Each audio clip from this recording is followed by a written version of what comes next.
kasih saudara kami dan Andri yang memberikan kesempatan kepada kami untuk memberikan saya. Terima kasih yang kedua saudara kami kepada seluruh pelanggan Google yang sangat mulia yang selalu menggunakan jasa layanan kami di setiap aktivitas dan semuanya.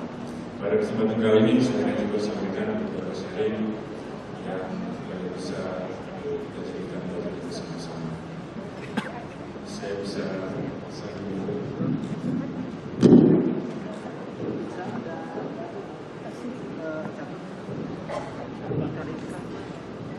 yang pertama, Google selalu berinovasi dalam setiap layanannya. Ada 3 pilar yang ingin selalu kita jadikan patokan. Yang pertama adalah kita ingin memberikan produk yang excellent, kemudian kita juga ingin memberikan proses yang excellent, dan kita ingin memberikan people yang excellent. 3 pilar itu yang selalu mendasari kita dalam setiap pemberian yang ada. Dan 3 pilar tersebut yang melahirkan tagline layanan kita yang kita sebut dengan aman, nyaman, mudah, dan personalized. Tagline tersebut kita selalu pakai untuk setiap inovasi yang ada. Dan kata kunci dari semua itu seperti yang saya sampaikan ke Toyota, kita selalu berusaha untuk memberikan continuous improvement dalam setiap layanan yang ada. 3 pilar tersebut ditopang oleh budaya Google yang kita pertahankan 3 generasi yang kita banggakan, yaitu yang pertama kejujuran, kekeluargaan, kerja keras dari sisi. Mulai dari top management sampai dengan driver, kita tanamkan itu semua. Kejujuran dan kekeluargaan itu sangat penting di perusahaan kami. Karena saya yakin dengan kejujuran pengemudi kita, driver kita bisa memberikan layanan yang sangat baik. Berikut adalah beberapa layanan kita, sejarah Google.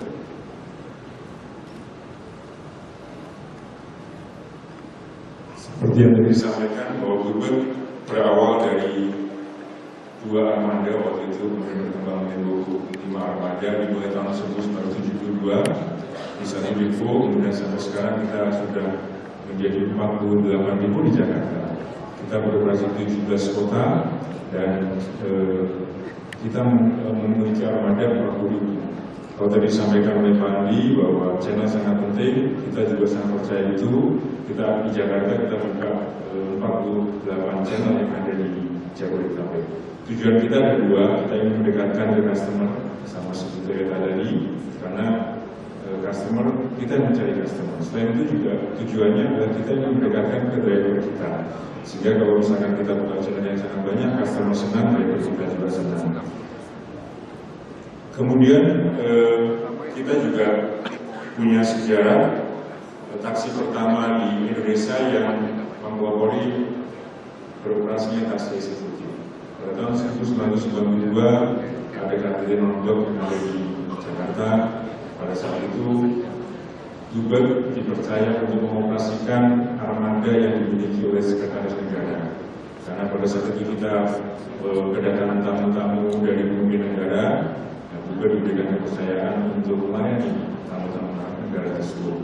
Setelah itu, mobil-mobil tersebut kita operasikan dan itu menjadi tonggak pertama beroperasinya taksi eksekutif pertama di Indonesia dan pertama di Jakarta.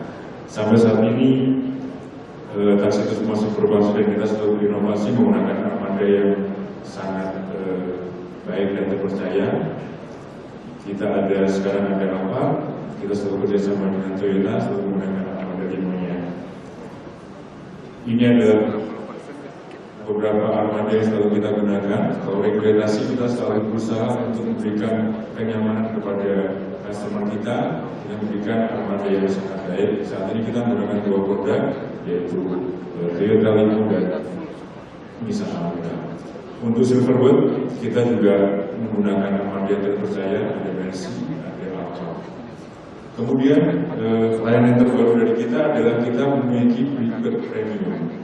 Jadi dalam Preferred Premium tersebut dilengkapi dengan fasilitas yang cukup menyenangkan, kalau kita layanan kita untuk memenuhi kebutuhan perjalanan, tapi dalam pivot payment tersebut juga kita mempunyai produk meeting room.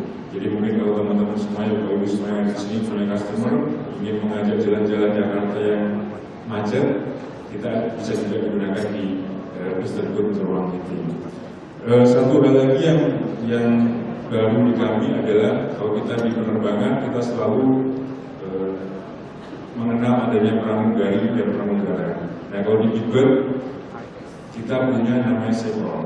Chevron tersebut yang melayani Bapak Ibu semuanya selama perjalanan. Jadi ini adalah pelopor pramugara pertama untuk angkutan darat. Jadi kita mencoba untuk berikan kepuasan kepada pelanggan. Nah yang selanjutnya kita punya produk di Bali, di Golden Bird. Kita bisa mengendara sendiri dengan Mini Cooper. Jadi kita ingin melihat keindahan panorama Bali bisa menyatu sendiri menggunakan Mini Cooper. Kemudian layanan terbaru dari kami adalah yang kita sebut dengan taksi life care. Apa itu taksi life care? Taksi life care didasari oleh program CS yang dibentuk, dan ini juga masukan dari pelanggan juga. Taksi tersebut dipersembahkan kepada customer kita yang memiliki kebutuhan khusus.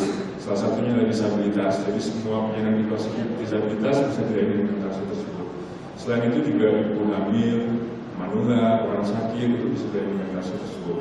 Keunikan di taksi ini adalah bahwa lampunya bisa digerakkan elektris sampai ke bawah sehingga mempermudah customer kita, terutama yang disabilitas tersebut untuk berangkat taksi tersebut. Taksi tersebut masuk, kalau di Jakarta masuk kategori taksi eksekutif, tetapi kami karena ini program sosial, kami memberikan layanan ini dengan menggunakan tarif yang reguler. Taksi ini baru saja diresmikan oleh Pak Ahok pada awal bulan ini, dan taksi ini bisa didapatkan di seluruh rumah sakit besar yang ada di Jakarta. Dan taksi ini saat ini beroperasi dan memiliki antusias yang cukup tinggi dari customer kita. Kemudian selain itu, 3 pilar tadi produk, kemudian proses, kemudian people, kita juga selalu mengimprove terhadap itu semuanya. Dalam hal ini adalah dalam reservasi. Pemesanan kita kenal adanya tema, taksi mobile reservation. Dan itu kita mendapatkan penghargaan dari MURI sebagai taksi pertama yang bisa memberikan layanan order dengan handphone. Mungkin kita kenal sekarang Uber, kalau Uber itu sudah ada sejak tahun 2010. Nanti mungkin kita bisa jelaskan. Selanjutnya kita juga bisa memberikan layanan secara online untuk produk kita yang lain. Karena kita kan punya taksi. Kita memiliki bus, kita memiliki rental dan promosi. Kita punya prinsip bahwa Bubet ini sebagai supermarket. Jadi semua layanan transportasi bisa kita berikan, kita penuhi di Bubet tersebut. Nah selain itu bagi anak muda, sekarang anak muda suka monggo-monggo gitu. Salah satunya mungkin di Sevel, kalau dia ini taksi, tinggal pesen di Sevel, taksinya bisa datang. Itu adalah salah satu kemudahan yang kita berikan. Di dalam pembayaran, kita juga selalu berpikir memberikan kemudahan kepada customer-nya. Apalagi sekarang di Indonesia punya program mengurangi transaksi pakai tunai, nah kita juga pelopor terhadap hal tersebut. Di Bubet selain uang cash, kita juga bisa memberikan pembayaran pakai voucher. Dan sekarang dalam proses pengakuan dari rekor bisnis bahwa Bubet adalah salah satu pelopor pembayaran taksi dengan menggunakan voucher yang pertama dan yang terbesar. Nah selain itu, customer kita juga bisa diberikan kemudahan dengan pembayarannya, yaitu dengan menggunakan transaksi non tunai, kartu kredit, debit dan sebagainya. Dan yang terakhir di Bali, kita memberikan layanan pembayaran pakai pulsa. Itu salah satu inovasi yang selalu kita kembangkan untuk mempermudah terhadap customer-nya. Teknologi reservasi ini juga salah satu bagian yang sangat penting bagi kemajuan Bubet. Diawali daripada tahun 72 kita menggunakan reservasi manual, telepon biasa, kemudian kita catat, dan itu kita kembangkan terus menggunakan computerized sehingga database semua pelanggan kita bisa kita simpan dengan baik. Nah yang terbaru dari reservasi ini adalah teknologi GPS. Ya, jadi semua perjalanan dari pelanggan kita bisa terekod dengan baik di buku. Ini sangat penting bagi ibu-ibu yang bapaknya ingin aman. Kalau ingin aman, sarankan bapaknya naik Uber, karena semua riwayat perjalanan bisa kita simpan dengan baik. Dan ini juga salah satu hal yang patut kita banggakan, karena pihak kepolisian berulang kali mengungkap kejahatan dengan teknologi yang kita miliki, yaitu teknologi GPS. Karena semua riwayat perjalanan kita bisa lakukan. Kita tahu semuanya bahwa transportasi ini sangat rentan terhadap keamanan dan kenyamanan. Untuk itu Google dalam mungkin ibu kalau malam hari mungkin akan takut akan taksi apa, transportasi apa. Nah, insya Allah Google akan memberikan yang terbaik dalam keamanannya. Selanjutnya, nah ini adalah salah satu contoh. Mungkin kita kenal dengan Uber kalau kita kenal dengan istilah yang Taxi Mobile Reservation, dan kita sudah ada di tahun 2010. Ini adalah contoh kondisi yang ada di Jakarta. Jadi kita ada kode 2 taksi di sini yang warna merah dan warna hijau. Warna merah adalah taksi tersebut sudah ada penumpangnya, jadi sudah melayani pelanggannya. Sedangkan yang hijau adalah taksi yang masih kosong. Dan dengan bermodalkan handphone yang kita sudah gunakan aplikasi Google, pelanggan bisa order. Caranya adalah di handphone, Bapak Ibu semuanya menyalakan GPS-nya. Tujuannya apa? Supaya kami di channel kami, di operation kami bisa track posisi Bapak ada di mana. Nah, setelah itu Bapak Ibu semuanya akan order menggunakan layanan BlackBerry, Android maupun smartphone yang lainnya. Selanjutnya kita akan tahu posisi Bapak Ibu ada di mana.